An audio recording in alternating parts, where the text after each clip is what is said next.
आज भारतीय जनता पार्टी का जो स्वरूप फ्रंट में दिखाई देता है जी। कुछ नेता दिखाई देते हैं, कुछ ठीक है, उनका रोल तो है ही है, उनकी लोकप्रियता के कारण हमको उसका फ़ायदा होता है। लेकिन बहुत सारे लोग ऐसे हैं जो पर्दे के पीछे रहकर उस लोकप्रियता को नीचे तक स्ट्रक्चर में हम कैसे उतारें। जो नया नया नेतृत्व बीजेपी में कई बार दिखाई देता है, अचानक ये कहाँ से आ गया, तो अचानक नहीं आता, उसको कुछ लोग खुद मनोहर लाल जी अचानक दिखाई दिए थे सर। नमस्कार दोस्तों, मैं हूं धर्मेंद्र कुमारी और आप देख रहे हैं हरिभूमि टीवी। दोस्तों, सुरेश भट्ट जी पिछले 11 साल से बीजेपी के चाणक्य वो यहाँ पे बन के रहे हैं। जी, आप थोड़ा सा अपने बचपन के बारे में बताएं। मूलतः मैं उत्तराखंड से हूँ। उत्तराखंड में नैनीताल जिले में एक छोटा सा कालाडूंगी तहसील, उसमें कस्बा है झलवा जला जी। वहाँ मेरी पैदाइश हुई। पिताजी किसान मेरे पिताजी किसानी तो इतनी ज़्यादा नहीं है, छोटा मोटा किसानी का काम करते थे, लेकिन मूलतः पुरोहित्य का काम। पुरोहित का काम। हाँ जी। तो ब्राह्मण परिवार होने के कारण पहाड़ में पुरोहित्य का काम मेरे परिवार में पिताजी, ताऊजी, दादाजी करते थे परंपरा से। जी। वही काम रहा। और चूँकि 5 भाई बहन हमें, 3 भाई 2 बहनें बड़ी हैं। भाइयों में सबसे बड़ा मैं हूँ। उत्तर प्रदेश उत्तराखंड उस समय संयुक्त था। जी। कक्षा 8 के बाद एक एकीकृत छात्रवृत्ति की परीक्षा होती थी। जी। मेरे चाचा जी अध्यापक थे, तो उन्होंने मुझे ये फॉर्म भराया और संयोग से मैंने वो परीक्षा पास की। उसमें ये था कि परीक्षा पास करने के बाद आपको हॉस्टल में रहना होगा, स्कॉलरशिप मिलती थी। उसमें मुझे याद है तब की 100 रुपये पर मंथ स्कॉलरशिप थी। हॉस्टल मैं हॉस्टल में अल्मोड़ा राजकीय इंटर कॉलेज अल्मोड़ा पढ़ाई की दृष्टि से पूरे उत्तर क्षेत्र में अल्मोड़ा का एक बड़ा स्थान था जी। वहाँ पढ़ाई के लिए मैं गया। और एक तरह से ये कहिए कि मेरा अल्मोड़ा जाना, अल्मोड़ा में पढ़ाई करना, तो ये पढ़ाई करते करते ही मैं एक तरह से सामाजिक गतिविधियों से जुड़ा। मैंने वहाँ से 12th किया और जब ग्रेजुएशन वहाँ यूनिवर्सिटी का कैंपस है, वहाँ ग्रेजुएशन में मैंने एडमिशन लिया तो मैं एबीवीपी के संपर्क में आया। अच्छा जी। एबीवीपी के संपर्क में आने के बाद फिर मैं संघ के संपर्क में आया, राष्ट्रीय स्वयंसेवक संघ के संपर्क में आया और वहीं से एक तरह से मेरा सामाजिक और राजनीतिक जीवन प्रारंभ। मैं एबीवीपी में वहाँ अपनी जो हमारी कॉलेज यूनिट है उसका मैं सेक्रेटरी रहा। अच्छा। फिर वहाँ डिस्ट्रिक्ट का कन्वीनर रहा जी।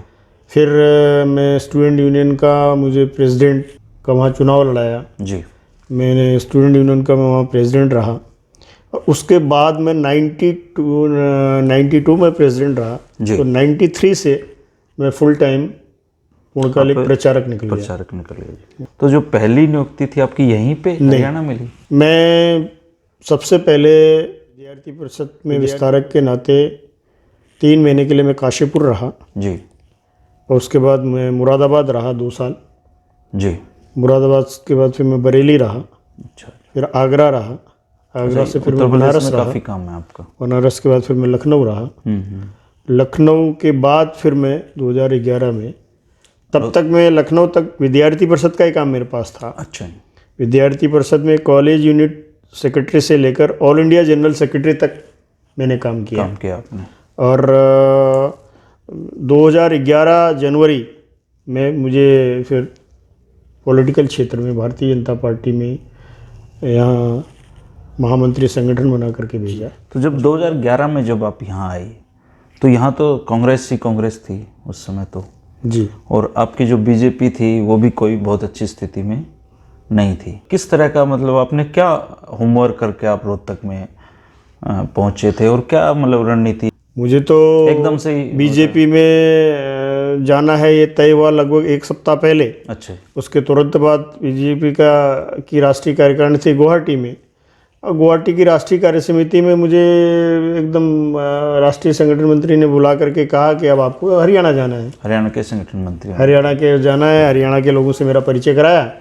उस समय के हमारे तत्कालीन प्रदेश अध्यक्ष कृष्णपाल गुर्जर होते थे जी। और धनखड़ जी हमारे राष्ट्रीय कार्य समिति में थे, और रामविलास शर्मा जी, तीनों को बुला करके कहा कि भाई हरियाणा के लिए आपको मैं ये उनको सौंप रहा हूँ। पहली बार जब सरकार बनी यहाँ पे भारतीय जनता पार्टी की तो 47 सीट आई और उस समय उससे पहले मोदी जी सत्ता में आ चुके थे, एक बड़ी प्रचंड एक लहर थी। लेकिन जिस तरह का संगठन आपका बीजेपी का यहाँ पे दिखाई दे रहा था, कांग्रेस के सामने वो लंबे समय तक सत्ता में थी, तो लग रहा था फिर भी कहीं ना कहीं मतलब आप, लेकिन एकदम से वो एक ऐसा बूम प्रदेश में आया आप लोगों ने, तो उस समय भी आप पर्दे के पीछे ही मतलब रहे हैं पूरे इसमें, पिछली जो 5 साल रही हैं या ये 1 साल रहा है? स्वाभाविक है, क्योंकि भाई कोई भी संगठन, आज भारतीय जनता पार्टी का जो स्वरूप फ्रंट में दिखाई देता है जी, कुछ नेता दिखाई देते हैं, कुछ ठीक है, उनका रोल तो है ही है, उनकी लोकप्रियता के कारण हमको उसका फ़ायदा होता है, लेकिन बहुत सारे लोग ऐसे हैं जो पर्दे के पीछे रहकर उस लोकप्रियता को नीचे तक स्ट्रक्चर में हम कैसे उतारें, जी, इसी के काम में लगे रहते हैं। इसी के कारण यही भारतीय जनता पार्टी का सक्सेस है कि सब लोग मंच, माइक, पद और प्रतिष्ठा की दौड़ में नहीं रहते, डायरेक्शन वाला। कुछ लोग इसमें रहते हैं कि किसको पद मिलना चाहिए, किसको मंच मिलना चाहिए, किसको माइक मिलना चाहिए, इसकी चिंता करते रहते हैं। जो नया नया नेतृत्व बीजेपी में कई बार दिखाई देता है, अचानक ये कहाँ से आ गया, तो अचानक नहीं आता, उसको कुछ लोग, खुद मनोहर लाल जी अचानक दिखाई दिए थे सर। लेकिन तो वो अचानक नहीं होता ना, उस पर किसी की नज़र होती है, कोई उसको ऑब्जर्व कर रहा होता है, कोई उसको देख रहा होता है, तो अचानक तो कोई चीज़ होती नहीं जी जी, है ना। अचानक तो उसको कह सकते हैं, माना किसी को भाई पेरेंटली कोई ऐसी चीज़ें मिली हो, मनोहर लाल जी की कोई पारिवारिक पृष्ठभूमि तो ऐसी थी नहीं थी, है ना, वो तो अपने, तो इसलिए बीजेपी की इस वर्किंग स्टाइल के कारण पर्दे के पीछे भी कुछ लोग काम करते हैं, जिससे कि पर्दे के सामने वाला ठीक से रोल कर सके। फिक्स है हर आदमी, आज तक मैं हूँ, कल और कोई और होगा, परसों कोई और होगा। तो सर जैसे 2014 में जब भाजपा आई, उससे पहले तक भाजपा सहयोगी पार्टियों के रूप में इसको समर्थन दे दिया, उसको दे दिया, मतलब कोई प्रमुख पार्टी यहाँ पे प्रदेश में लीड रोल में नहीं रही। तो जब आप पूरी मेजोरिटी में आ गए, फिर 2019 में आपकी सीटें कम हो गई, तो ये जो एकदम से जननायक जनता पार्टी को जो साथ लेने का, बिल्कुल आपके नेचर के अगेंस्ट पार्टी, वो बिल्कुल आप लोगों को चुनाव में कोस के ही वो सत्ता में आए, मतलब 10 सीटें उनकी आई। फिर जो उनको शामिल करने का जो फैसला था, कितना मुश्किल भरा था, मतलब साथ जोड़ना, क्योंकि आज तक भी पर उनके वोट बैंक जो उन्होंने जो वोट लिया था, वो उस बात को एक्सेप्ट नहीं कर पाया है आज तक।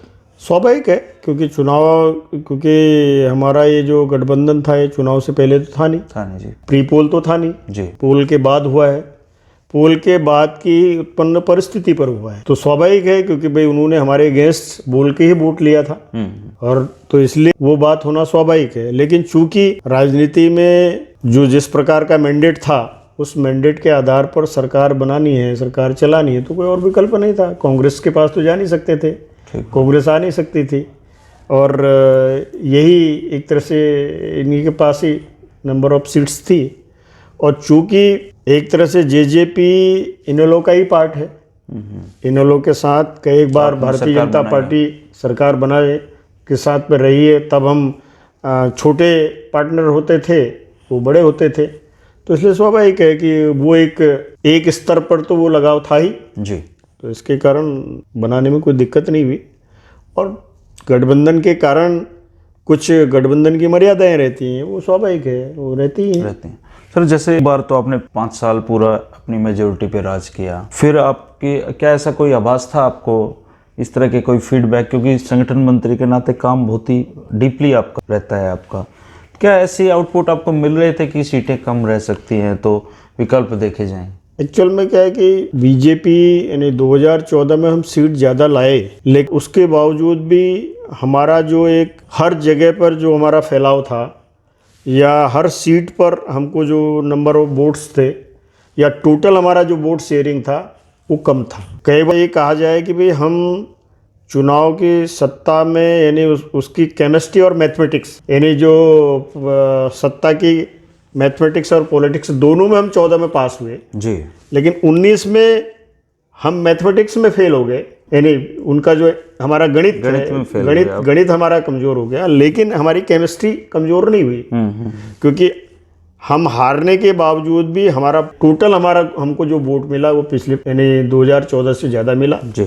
हम हारने के बाद भी कोई भी हमारी सीट ऐसी नहीं थी जिसमें हमने 20,000 से कम वोट लिया जी। हम उसमें वोट शेयरिंग हमारा अच्छा रहा। लेकिन चूंकि चुनाव हार और जीत कई बार आमने सामने की लड़ाई, आमने सामने की फाइट, एक तरफ जब वोट थोड़ा बहुत डिवीज़न होता है तो उसमें कई बार, तो इस बार चुनाव के अंतिम दिनों में, लास्ट के 2-4-5 दिनों में ऐसा आभास लगने तो लगा था बीजेपी वर्सेस हो रहा है जी। ये जो हमको लगा था कि पहले की भी क्योंकि 74 प्लस हो रही थी और पहले ये जो लगता था कि कांग्रेस, जेजेपी, इन लोग मिलकर ये अनेक जगहों पर इसको त्रिकोणीय संघर्ष बनाएंगे, लेकिन दुर्भाग्य से त्रिकोणीय नहीं बना। जहाँ त्रिकोणीय हुआ वहाँ हम आसानी से जीते, जहाँ लगभग